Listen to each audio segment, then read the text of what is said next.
എല്ലാവർക്കും ഇൻസൈറ്റ് PSCയിലേക്ക് സ്വാഗതം.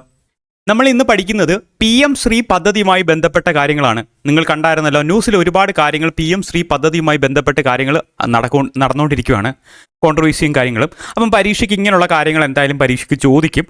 അപ്പം നമുക്ക് എന്തൊക്കെ കാര്യങ്ങൾ അറിഞ്ഞിരിക്കണം, ഒരു എക്സാം ഓറിയൻ്റ് ആയിട്ട് എന്തൊക്കെ കാര്യങ്ങൾ അറിഞ്ഞിരിക്കണം എന്നാണ് ഈ ഒരു വീഡിയോയിലോട്ട് പറയുന്നത്. നിങ്ങൾക്ക് വീഡിയോ ഇഷ്ടമായെങ്കിൽ നിങ്ങൾ സബ്സ്ക്രൈബ് ചെയ്യുക, ലൈക്ക് ചെയ്യുക. നമുക്ക് ക്ലാസ്സിലേക്ക് പോകാം. PM ശ്രീ പദ്ധതി, അതിൻ്റെ ഫുൾ ഫോം എന്താണ്? പ്രധാനമന്ത്രി സ്കൂൾ ഫോർ റൈസിംഗ് ഇന്ത്യ എന്നാണ്. ഓർത്തു വെക്കുക, പ്രധാനമന്ത്രി സ്കൂൾ ഫോർ റൈസിംഗ് ഇന്ത്യ എന്നാണ്. ഇത് ആരംഭിച്ചത് 2022 സെപ്റ്റംബർ 7-നാണ്. ഓർത്തു വെക്കുക, 2022 സെപ്റ്റംബർ 7-നാണ്.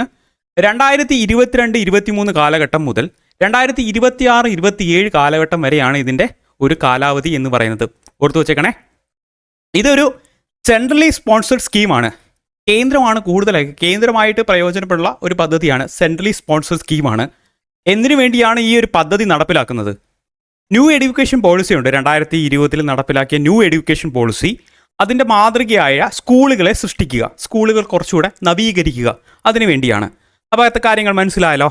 അപ്പം ഈ ഒരു പദ്ധതിക്ക് എത്രമാത്രം ഫണ്ടുകൾ കൊടുക്കുന്നുണ്ട് തുടങ്ങിയ കാര്യങ്ങൾ ഒന്ന് പഠിച്ചു വയ്ക്കാം. സാധാരണ സംസ്ഥാനങ്ങളാണെങ്കിൽ, അല്ലെങ്കിൽ നിയമസഭയുള്ള യൂണിയൻ ടെറിട്ടറികളാണെങ്കിൽ 60% കേന്ദ്രവും 40% സംസ്ഥാനവുമാണ്. യൂണിയൻ ടെറിട്ടറിയുള്ള സംസ്ഥാനങ്ങളുടെ കാര്യമാണ് പറയുന്നത്. ഓക്കെ, സംസ്ഥാനങ്ങൾ യൂണിയൻ ടെറിട്ടറിയുള്ള നിയമസഭയുള്ള സ്ഥലങ്ങളിൽ 60-40 അപ്പോൾ സാധാരണ സംസ്ഥാനങ്ങളാണെങ്കിൽ 60-40% കേന്ദ്രമാണ്. നമുക്ക് 60% കേന്ദ്രം കൊടുക്കുന്നു, 40% സംസ്ഥാനം കൊടുക്കുന്നു. മനസ്സിലായോ? 60 കേന്ദ്രം, 40 സംസ്ഥാനം. ഇനി വടക്ക് കിഴക്കൻ സംസ്ഥാനങ്ങളിലാണെങ്കിൽ 90% കേന്ദ്രവും 10% സംസ്ഥാനങ്ങൾ വരുന്നത്. നിയമസഭ ഇല്ലാത്ത യൂണിയൻ ടെറിട്ടറികളാണെങ്കിൽ 100% കേന്ദ്രമാണ് ഇതിനകത്ത് ഫണ്ട് അലോക്കേറ്റ് ചെയ്യുന്ന കാര്യം കൂടെ മനസ്സിലാക്കുക. ഓക്കെ, അപ്പോൾ എന്തിനു വേണ്ടിയാണ് ഈ ഒരു പദ്ധതി കൊണ്ടുവന്നത്? എന്തിനു വേണ്ടിയാണ് പദ്ധതി? ഈ പദ്ധതി എന്തിനു വേണ്ടിയാണ്? അതാണ് നമ്മൾ അടുത്ത് അറിയാൻ പോകുന്നത്. എന്തിനു വേണ്ടിയാണ് ഈ ഒരു പദ്ധതി? പദ്ധതി എന്ന് പറഞ്ഞാൽ കേന്ദ്രീകൃതമായിട്ടുള്ള വിദ്യാലയങ്ങൾ സൃഷ്ടിക്കുക, അല്ലെങ്കിൽ അനുഭവാധിഷ്ഠിതമായിട്ടുള്ള പഠന രീതികൾ പ്രോത്സാഹിപ്പിക്കുക, സ്മാർട്ട് ക്ലാസ് റൂമുകൾ, കമ്പ്യൂട്ടർ, അതുപോലെ അല്ലെങ്കിൽ സയൻസ് ലാബുകൾ, ടിങ്കറിംഗ് ലാബുകൾ തുടങ്ങിയ കാര്യങ്ങൾ കൊണ്ടുവരിക, ഹരിത ആശയങ്ങൾ വികസിപ്പിക്കുക, അല്ലെങ്കിൽ ജലസംരക്ഷണവുമായിട്ട് ബന്ധപ്പെട്ട, സൗരോർജ്ജവുമായിട്ട് ബന്ധപ്പെട്ട, അല്ലെങ്കിൽ റിന്യൂവബിൾ സോഴ്സുമായിട്ട് ബന്ധപ്പെട്ട കാര്യങ്ങൾ എന്താണ് കുട്ടികളിലേക്ക് കൊണ്ടുവരിക. അതിനൊക്കെ വേണ്ടിയാണ് PM സ്കൂൾ പദ്ധതി വന്നത്. ഓക്കെ, PM ശ്രീ പദ്ധതി വരുന്നത്. സോ മനസ്സിലായല്ലോ. ഇനി ഈ ഒരു പദ്ധതിയുടെ ലക്ഷ്യം നിലവിലുള്ള 14,500-ലധികം സ്കൂളുകളെ വികസിപ്പിച്ച് ദേശീയ വിദ്യാഭ്യാസ നയം നടപ്പിലാക്കുക, അല്ലെങ്കിൽ ദേശീയ വിദ്യാഭ്യാസ നയം നടപ്പിലാക്കിയ മാതൃകാ സ്കൂളുകളാക്കുക എന്ന കാര്യമാണ്. സോ മനസ്സിലായല്ലോ. ഇനി ഇതിൽ ഏറ്റവും സ്കൂളുകൾ ഉള്ളത് എവിടെയാണ്? അത് ഉത്തർപ്രദേശിലാണ്. ഏറ്റവും സ്കൂളുകൾ ഉള്ളത് ഉത്തർപ്രദേശിലാണ്, 1710. രണ്ടാം സ്ഥാനമുള്ളത് ആന്ധ്രാപ്രദേശിലാണ്, 855. മൂന്നാം സ്ഥാനമുള്ളത് മഹാരാഷ്ട്രയാണ്, 827 സ്കൂളുകളാണ്. ഓർത്തു വെക്കുക. ഇനി എന്തുകൊണ്ടാണ് ഈ ഒരു വാർത്തകളിൽ ഈ ഒരു കാര്യം വരാനുള്ള കാര്യം?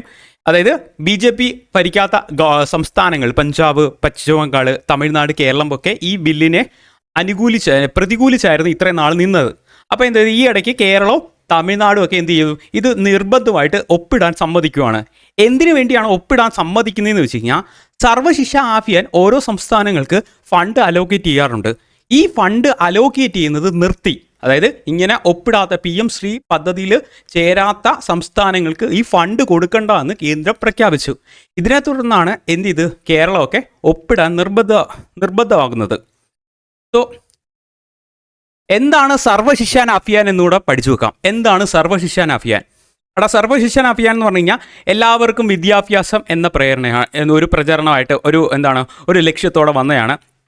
അത് 2001 ഇത് നടപ്പിലാക്കുന്നത്. 2001 അന്നത്തെ പ്രധാനമന്ത്രി അടൽ ബിഹാരി വാജ്പേയി ആയിരുന്നു. സോ ഇതിൻ്റെ പേര് 2018 ആയപ്പം സമഗ്ര ശിക്ഷാ അഭിയാൻ എന്ന പേരിലോട്ട് വന്നു. അതായത് പ്രൈമറി വിദ്യാഭ്യാസം കൊടുക്കുക, 6 മുതൽ 14 വരെയുള്ള ബേസിക് ആയിട്ടുള്ള എഡ്യൂക്കേഷൻ കൊടുക്കുന്നതിന് വേണ്ടി 2001 സർവ്വശിക്ഷാ അഭിയാൻ വരുന്നത്. ഇത് 2018 ഇതിൻ്റെ പേരെന്തുമായിരുന്നു? സമഗ്ര ശിക്ഷാ അഭിയാൻ എന്ന പേരിലേക്ക് മാറുകയാണ്. മനസ്സിലായോ? ഓക്കെ, അപ്പോൾ ഈ സമഗ്ര ശിക്ഷാ അഭിയാൻ ഏതൊക്കെ പദ്ധതികൾ ചേർന്നിട്ടാണ് ഇപ്പോൾ നിലവിൽ സമഗ്ര ശിക്ഷാ അഭിയാൻ ഉള്ളത് എന്ന കാര്യം നോക്കാം. ഒന്നാമത് സർവ്വശിക്ഷാ അഭിയാൻ നമുക്ക് 2001 വന്നത്. അതുപോലെ തന്നെ രാഷ്ട്രീയ മാധ്യമിക് ശിക്ഷാ അഭിയാൻ, അടുത്തത് ടീച്ചർ എഡ്യൂക്കേഷൻ. ഈ പദ്ധതികളെല്ലാം ചേർന്നിട്ടാണ് സമഗ്ര ശിക്ഷാ അഭിയാൻ എന്ന് 2018 വന്നത്. സോ കാര്യങ്ങൾ മനസ്സിലായല്ലോ. അപ്പോൾ നിങ്ങളുടെ ഈ വീഡിയോ നിങ്ങൾക്ക് ഇഷ്ടമാണെങ്കിൽ, ഈ വീഡിയോ നിങ്ങൾക്ക് ഇഷ്ടപ്പെട്ടാൽ വീഡിയോ ലൈക്ക് ചെയ്യുക, ഷെയർ ചെയ്യുക. ഓക്കെ, നെക്സ്റ്റ് ക്ലാസ്സിൽ പുതിയൊരു വീഡിയോ ആയിട്ട് വരുന്നതാണ്. കേന്ദ്ര പദ്ധതികളുടെ ഒരു വീഡിയോ ഉടൻ തന്നെ വരുന്നതാണ്. Okay, thank you.